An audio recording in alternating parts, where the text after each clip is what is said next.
प्रणाम, नमस्कार। बहुत स्वागत है आपका उस कार्यक्रम में जिसका नाम है हे प्रभु आनंद दाता।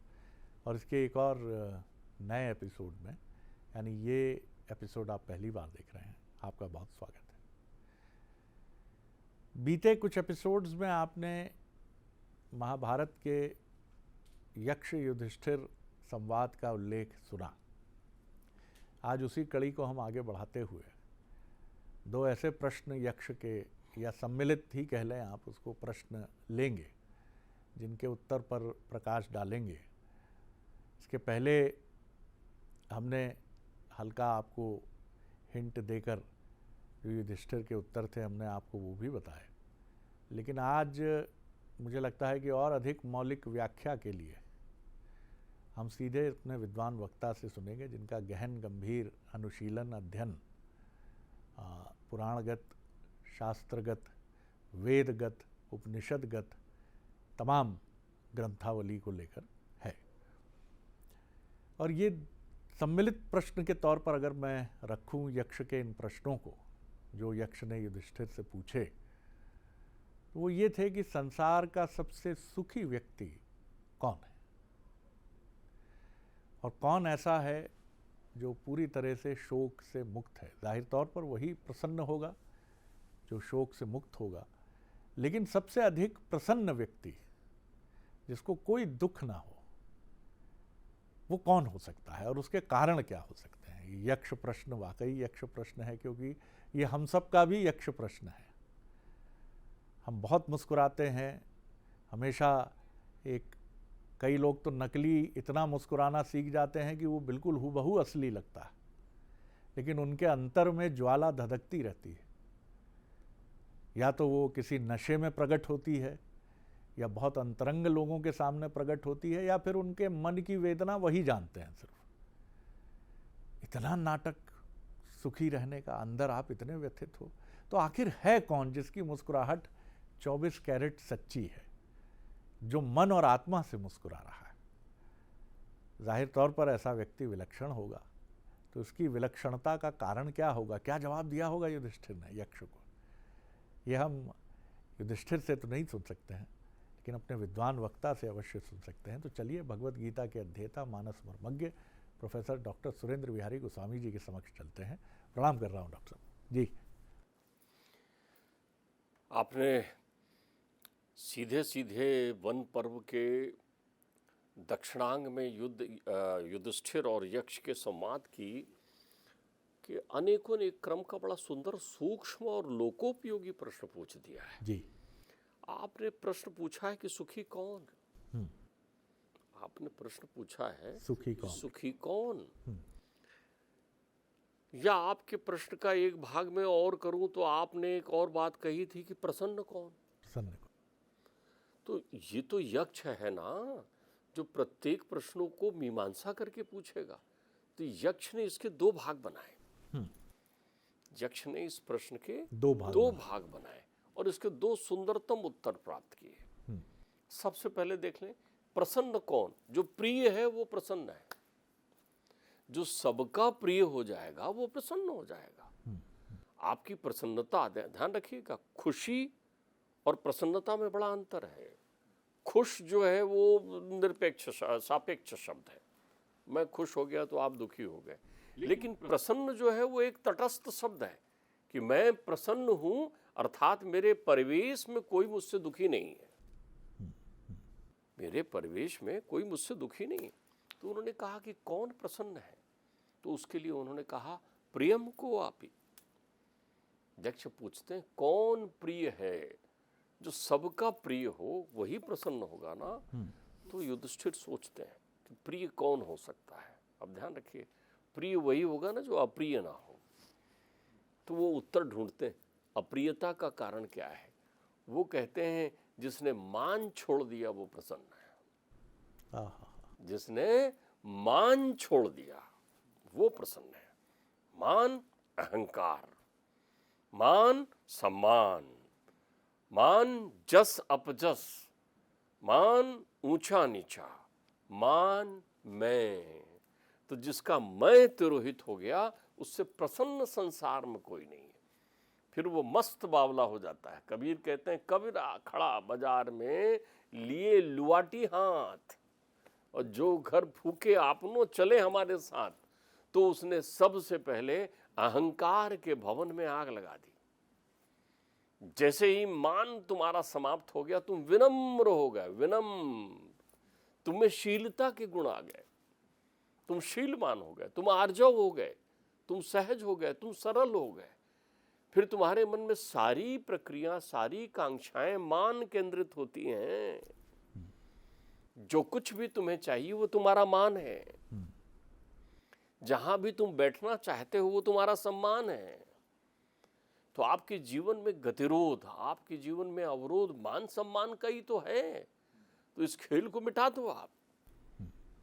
ध्यान रखिएगा, मान मिला तुकाराम को, उन्होंने छोड़ दिया। जानू नहीं अंतर टालू सील कर कर, तुझे लाग लिए खोड़ी पांडुरंग बहु खुड़ी।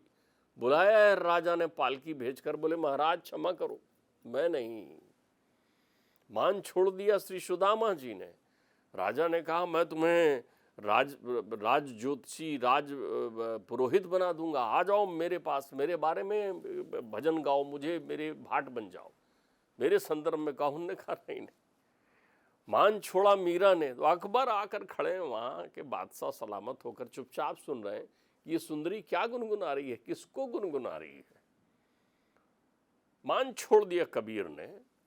सो गए वो उस नदी के तट पर। गुरुजी ने कहा दीक्षा नहीं दूंगा, पात्रता नहीं दिखती। सो गए।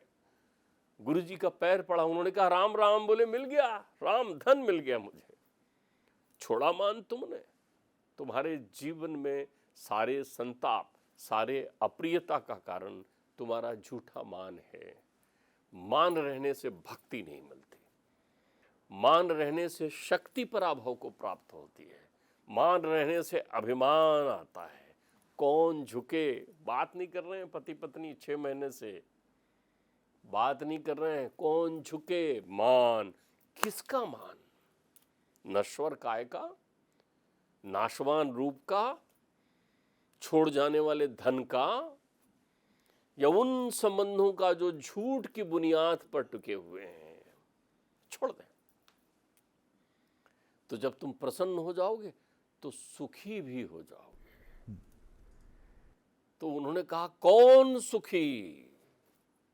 लोभेन त्यक्ता ते सुखी। यक्ष ने पूछा कौन सुखी, बता और जल पी और जा, शीघ्र बता मुझे कौन सुखी। उसने कहा जिसके पास संतोष है वो सुखी। जिसके पास संतोष है वो सुखी। तुम्हारे पास है संतोष? तुम जीवन में बेचैन कब होते हो? एक प्राप्त करते ही उसके प्राप्त करने की कुछ क्षणों के पश्चात ही तुम्हारे पास दूसरे की प्राप्ति का आ जाता है। ध्यान रखिएगा, सुखी होने के लिए शून्य होना आवश्यक है, लेकिन तुम्हारे पास तो गिनती रहती है। 99 के फेरे में होना, कुछ नहीं था, खाने के लिए दाने नहीं थे तुम्हारे पास।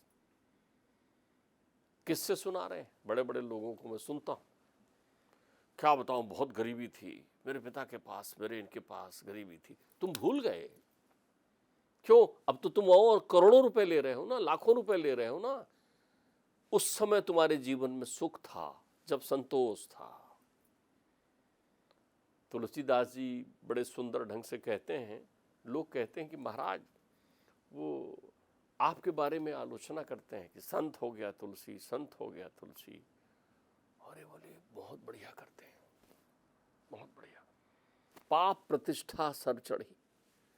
बोले ये प्रतिष्ठा रूपी पाप मेरे सर पर चढ़ गई है, उसके कारण वो मुझे कह रहे हैं, मुझे थोड़ी कुछ कह रहे हैं। तुलसी तो वही है जो मांग के खाता था, नून रोटी पाता था, आज भी वही तुलसी है, लेकिन ये प्रतिष्ठा लोगों ने मेरे सर पर बिठा दी है। कौन सी प्रतिष्ठा, कौन सा सम्मान? तो अगर तेरे जीवन में संतोष रूपी धन आ गया तो तू परम सुखी हो गया। और इसमें एक श्रेणी शायद उन लोगों की भी है जो विनम्र दिखने का स्वांग करते हैं, जो ये दिखाने की कोशिश करते हैं कि वो बहुत विनम्र हैं, और पकड़े भी जाते हैं कई बार, और नहीं भी पकड़े जाते हैं, अगर बहुत कुशल अभिनेता है तो अकेले में दुखी होते हैं।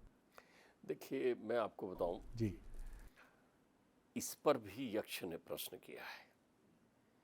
इस प्रश्नोत्तरी में अनेकों अनेक प्रश्नों में एक सुंदर प्रश्न ये है, अशुद्ध कौन है? वाह, अशुद्ध कौन बहुत है? सुंदर।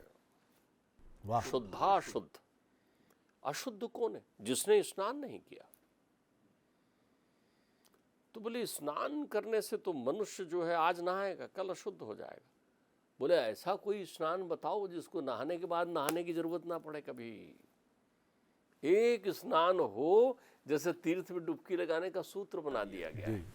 करोड़ों पाप तुम्हारे समाप्त हो जाएंगे गंगा में स्नान किया तो आप गंगा में कहाँ स्नान करते हो? आप तो जल में डूब कर आते हो। जिस दिन उस जल में गंगा की अनुभूति हो जाए उस दिन तुम्हारा स्नान पूरा हो जाएगा, परिपूर्ण हो जाएगा। लेकिन तुम्हें तो वो गंगा पुकारते रहती, बेटा स्नान कर लेता। तो आप तो जल में स्नान करके जा रहे हो। हमारे यहाँ तो कहा गया है केवल नर्मदे हर बोल दे तो तेरे पाप खत्म हो जाएंगे। तो तुम बोलते थोड़ी हो, सुनाते हो सामने वाले को। जिस दिन खुद बोल लोगे नर्मदे हर, उस दिन तो तुम्हारे पाप चले जाएंगे ना। तब तुम समझ जाओगे ना कि नर्मदा का अर्थ क्या है, गंगा का अर्थ क्या है। तो उन्होंने कहा शुद्ध होने के लिए, बोले शुद्ध होने के लिए परम स्नान कर। एतस्मात् परम किंचित मना शुद्धेन विद्यते। बाबा तुलसी कहते हैं सकल कामनाहीन जे, सकल कामनाहीन जे राम भगति रसलीन, और नाम सुप्रेम पीयूष हृदय, और तिन्हई किए मन मीन। अच्छा, मन रूपी मछली यदि तृप्त नहीं है, पानी नहीं, तो तड़पते रहेगी ना। तो जिस दिन मन रूपी मीन तृप्त हो जाती है उस दिन तेरा परम स्नान होता है। तो मन रूपी मीन कब तृप्त होती है? जब तू विषयों के मैल को धो देता है। तो ये जितने पाखंड है, ध्यान रखिएगा, हमारे यहाँ अधर्म की पीठ, अधर्म को ब्रह्मा की पीठ में स्थान बताया गया है। जो विराट पुरुष की परिकल्पना की गई है, उस विराट पुरुष का पीठ अधर्म है। सामने तो सारे तंत्र विद्वान हो गए, तो पीठ में क्या है? अधर्म में अधर्म के अंग कौन कौन से हैं? भास, पहला है भास। ऐसा व्यक्ति यथार्थ नहीं, किसी भास को एक स्वरूप मानकर चलता है। फिर भास के साथ फिर वो क्या करता है? भास को थोड़ा सा और स्पष्ट कर दीजिए। भास का यानी अर्थ होता है, आप कहते हैं ना ये आभास हो रहा है। आभास, कल्पना, जो है नहीं, कल्पना की दुनिया, जो है नहीं, निरर्थक। आपको वो तात्विक चीजें बता देगा। निरर्थक कल्पना, आप निरर्थक कल्पना, स्वांग, जिसे आप एक शब्द कह रहे थे, स्वांग, यही भास है। ओ बैठे बैठे यूं सर हिलाने लग गए, बोलो हनुमान जी आ गए। भास, ये विधर्मी है। भास विधर्म है। तो विधर्म क्या है? ध्यान रखिए कि धर्म की पृष्ठभूमि है। विधर्म क्या है? आपने एक नया धर्म चला दिया। आपके पास कोई ऐसे शब्द नहीं है, आपके पास कोई ऐसी संरचना नहीं है, आपके पास कोई ऐसा सृजन नहीं है जो आप पहली बार करें। विधाता ने सब करके दे दिया है। संसार में कोई भी नया शब्द आप नहीं बना सकते। सब बने हुए हैं, आपने नहीं पढ़े। आप आज जानने लग जाओ तो आप बोलोगे अच्छा ये शब्द नया लिखे। अरे वो है, लिखे हुए हैं सब, बहुत शोध किया है महर्षियों ने हमारे यहाँ। तो आपने क्या किया? एक नया तरीका बना दिया, आपने एक नया विधर्म बना दिया। ये फलाने अनुयायी एक धर्म अलग बना दिया। मैं इसमें नाम नहीं लूंगा। एक आश्रम खोल दिया, एक छप्पा बना दिया, एक ठिकाना बना दिया, एक ठौर बना दिया। अब आपकी जो है वो लाकेट साकेट पहन करके, वैसे ही चंदन त्रिपुंड लगा करके, या तरह तरह का जो भी वेशभूषा आप बना देंगे वो बन गया। बोले साहब ये नया धर्म, ये विधर्म है। पाखंड, पौंड्रुक बन गए हैं सब। पौंड्रुक, राजा पांडुरुक हुए थे कृष्ण की नकल करने के लिए। 4 नकली हाथ लगाकर चक्र सुदर्शन और मशीन से चलाने लगे थे। तो आप भी जो है चमत्कारी हो गए। यूं हाथ किया तो एक चीज, वो जादूगर दिखाता है जैसा खेल। पिताजी बोलते थे मिस मेरे जम करने वाले लोग हो जाएंगे। उनके शब्द रहते थे मिस मेरे जम, हाथ की सफाई। ये पाखंड फैल गया है आपके यहाँ, विक्षेप आ गया है आपके मन में, एक अलग सा छेपक चिपका दिया गया है आपके दिमाग में। आपको वो बताते हैं और इनने देखो फलाने वेद पुराण में ऐसा लिखा है, उनने कभी नहीं पढ़ा, उन्होंने कभी नहीं पढ़ा, और आपके पास पढ़ने की फुर्सत नहीं है, आप श्रवण भी नहीं करना चाहते, आप सुनना भी नहीं चाहते। शरद जी और हम रोज बैठकर यहाँ चाहे जितना बोलते रहें, वो थोड़ी पन्ना पलटेंगे, वो तो उन्हीं को सुनेंगे जिनका ओ उनके यहाँ पहुंचिए। और ये लोगों की उसमें क्या कहते हैं उसको, वो जो व्हाट्सएप में जो फोटो लगा रखी है, स्टेटस, भगवान की फोटो चली गई वहां से। जी जी जी, परमात्मा के वो भिन्न, आप चित्रकार को ऐसे ही समझ रहे हैं कि चित्रकार ने उन श्लोकों को ध्यान में रखकर परमात्मा के स्वरूप की रचना की थी, लेकिन वो चित्र आपको पसंद नहीं आया, आपने फोटो लगा लिया उसमें। छाया, यही है भास। जो छाया चित्र लगा लिया है वो भास धर्म आपने ले लिया, तो आप पाखंड की प्रक्रियाओं में चले गए। तो ऐसी स्थिति में आप सहज नहीं रहेंगे ना। तो जब आप सहज नहीं रहेंगे, आपने सहजता खोई और आपने तृष्णा प्राप्त की। ठीक बात है। तो जो संतोषी है वो सुखी है, वो ही परम धनवान है। और जिसने मान छोड़ दिया है, ध्यान रखिएगा, इसमें तो मुझे ध्यान आता है, अब सुख पूछ लिया था तो दुख पूछना भी जरूरी है। आपने कहा तो मुझे ध्यान आ रहा है कि कौन परम सुखी, तो उन्होंने कहा भाई ये शोक नाम की जो चीज है, दुख, ये कब खत्म हो जाता है? शोक। जी। उन्होंने एक अच्छा शब्द उपयोग किया, शोकेन निवृत्तम। कब शोक से निवृत्त हो जाएंगे आप? निवृत्त। निवृत्त होने का अर्थ होता है जड़ मूल से नाश। आप चाहते हैं आपके जीवन में शोक ना आए। शोक क्या है? जिसके सामने दुख छोटा मोटा है। दुख तो आता है चला जाता है, लेकिन शोक आने पर भास छोड़ जाता है, शोक आने पर पाखंड छोड़ जाता है, शोक आने पर वो लहर आपके जीवन में बना जाता है, शोक आने पर वो आपके हृदय पटल पर एक रेखा खींच जाता है, विभाजन कर देता है, लकीर खींच देता है। शोक आने पर प्रेम की रस्सी में गांठ लग जाती है, वो है शोक। ध्यान रखिएगा, कब आए शोक? शोक हो गया मेरे जीवन में, अरे मेरा एक बंधु चला गया, गांठ लग गई, नहीं भूल सकते आप शोक। तो शोक निवृत्ति कब? कौन शोक मुक्त है? तो उन्होंने कहा जिन्होंने क्रोध छोड़ दिया वो शोक मुक्त हो जाएंगे। जिन्होंने क्रोध छोड़ दिया उनके जीवन में शोक आने की संभावना नगण्य हो जाएगी। मूल रूप से वो कह रहे हैं कि आप अपने जीवन में मोह, काम, क्रोध, लोभ, इनकी निवृत्ति प्राप्त कर लेते हैं तो आप प्रिय, प्रियतर और प्रसन्न हो जाएंगे। बहुत सुंदर डॉक्टर साहब। और कई इस मौलिक चिंतन के कई आयाम मेरी दृष्टि में कौंधे। पूरे महाभारत में ये बात हम पहले भी कहे, युधिष्ठिर जो यक्ष के 100 प्रश्नों का सही सही उत्तर देते हैं, लेकिन वो भी मान रहे हैं कि सब ठीक है, क्योंकि भास है। कौन ये कहे कि मैं कांप रहा हूं? आपने कभी कहा है? किसी विद्यार्थी को आपने देखा है, किसी नेता को आपने देखा है कि वो कह रहा हो चुनाव के पहले मैं कांप रहा हूं, हार ना जाऊं? अर्जुन कहते हैं ये हम तो पास हो जाएंगे।